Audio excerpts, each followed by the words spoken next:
We are well on the road to Fighting Spirit Unleashed on NJPW Strong. Hi again everybody, my name's Chris Charlton and welcome to Finish Strong, where every week we take you through the highlights of the best hour of pure professional wrestling on the planet. We speak to the big names and we give you a taste of what's to come, because Strong isn't finished until we finish strong. Now that's right, we are on the road to a 2-week spectacular coming up over the next fortnight on NJPW Strong, known as Fighting Spirit Unleashed.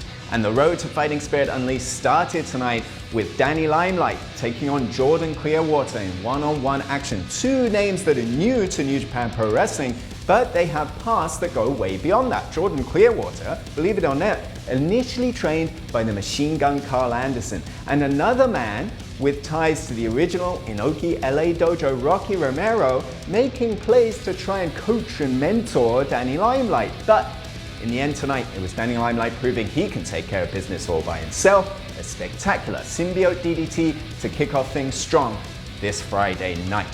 After that, if there's one thing that I love about NJPW Strong that we're quickly gaining a reputation for, it's these high speed, high agility, high risk, high impact showcase tag team matches, and that's exactly what we got in the second match of the night. ACH, TJP, Clark Connors and Carl Fredericks took on Mysterioso, Barrett Brown, Adrian Quest and Blake Christian. This was amazing, it was hectic, it was chaotic, but Mysterioso, smarter than the other 7 in the group. He hung back, he picked his spots to perfection, and in the end delivered an MSO to Clark Connors to pick up the win. But after that, things got chaotic again, and Mysterioso and Carl Fredericks started getting into it a little bit. That's going to have repercussions. Coming up, we'll talk about that in just a little bit. But in the main event tonight, it was a clinic. PJ Black took on Chase Owens, 2 men, very well experienced, very great ring veterans, and it was all about ring awareness in this one. Chase Owens using every inch of the ring and, well, the referee and a little bit of cheating to try and put off PJ Black, stop him hitting that placebo effect 450, a package pile driver, picking up the win for Chase Owens tonight. 2020, well, the rest of the year is going to be just too sweet. Now, as we said, coming up over the next 2 weeks on NJPW Strong, Fridays at 10 Eastern, 9 Central, a 2-week spectacular that is Fighting Spirit Unleashed. You do not want to miss a second on NJPW World. But before we talk about next week, let me take it back to last week. KENTA, the first ever New Japan Cup USA winner, KENTA holding that shiny red briefcase that gives him an opportunity at the IWGP United States Heavyweight Champion.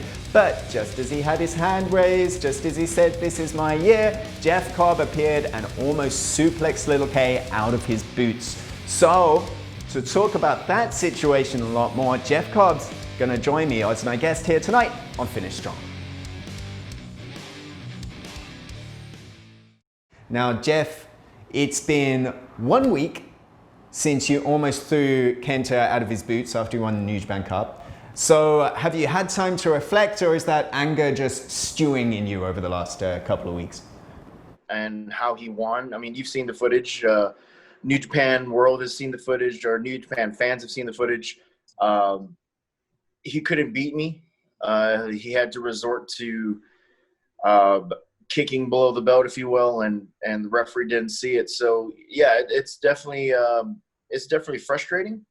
And it's definitely the longer I wait to wrestle him, the longer and more my anger builds, and KENTA's going to get the full force of it. Now, when you do get your hands on KENTA, you'd have to believe that's something that's going to come to the fore again. Is there anything that you have in mind to counteract that?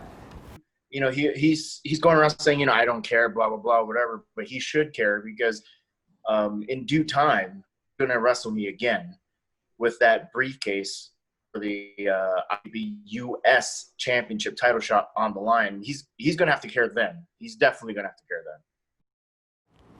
And just to bring it back to that IWGP United States Heavyweight Championship briefcase, which is, you know, I mean, that's the goal. Is it? Or is it? Is the goal the briefcase, or is the goal for you to get revenge on KENTA? First and foremost, it's definitely the briefcase. Because you get a guaranteed championship opportunity. and that's what I want. That's what I'm in New Japan for championship gold. The beating I give Kenta, that's just extra sprinkles on the cake. You know what I'm saying? Like that's extra. That's coming with it. To beat Kenta up and beat him down and throw him across the ring and like you mentioned, throw him to the moon. That's coming along with the briefcase, and that's my goal as a briefcase. But Kenta's ass whooping is definitely a part of it. And should you get that briefcase, should you then go on to capture the United States Heavyweight Championship?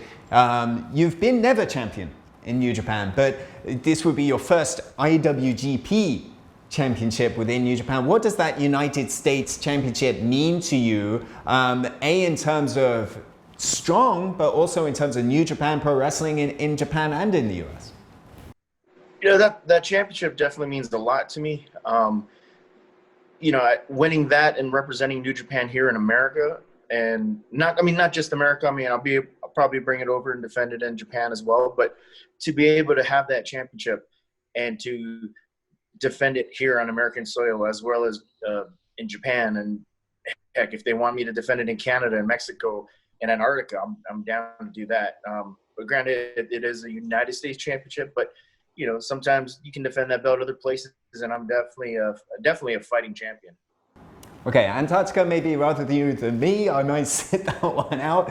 But any final messages, A, for Kenta, and B, for all those people that are hitting their super chat on YouTube right now, wanting to support Jeff Cobb against Kenta? Any messages for them as we finish up?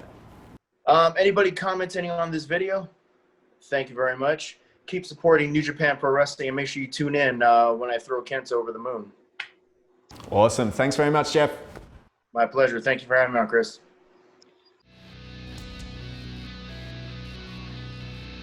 Strong words, pardon the pun, from Jeff Cobb here tonight, and the action rolls on for Fighting Spirit Unleashed over the next 2 weeks. A spectacular 2-week event, and it's going to get going next Friday night with great singles action. Carl Fredericks and Mysterioso. After that scuffle we talked about earlier on, after that post-match altercation, Carl Fredericks will go one-on-one with Mysterioso. Mysterioso trying to prove he's a cut ahead of the young Lion graduate. Carl Fredericks, the Alpha Wolf, trying to get a desperately needed confidence-building victory. Also in our main event next week, it's going to be Flip Gordon and Jay White. After a long absence, Jay White will want to prove this is still the cutthroat era, but the mercenary Flip Gordon, he'll want to make his own trip to the pay window next Friday night. All that and so much more, njpw1972.com and at njpw global for all the latest information and card announcements. And the action continues in Japan as well. Summer struggle is behind us, and we're now on the New Japan road. Some amazing matches,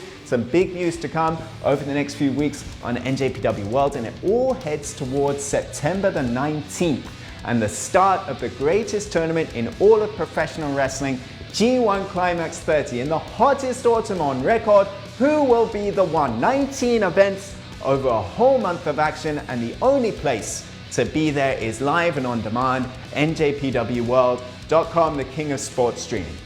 So that's it. We've finished strong for another week. I've been Chris Charlton. Thanks to my guest Jeff Cobb. Next week, Jay White joins us on Finish Strong. Don't miss it. Until then, go kigenyo. Sayonara.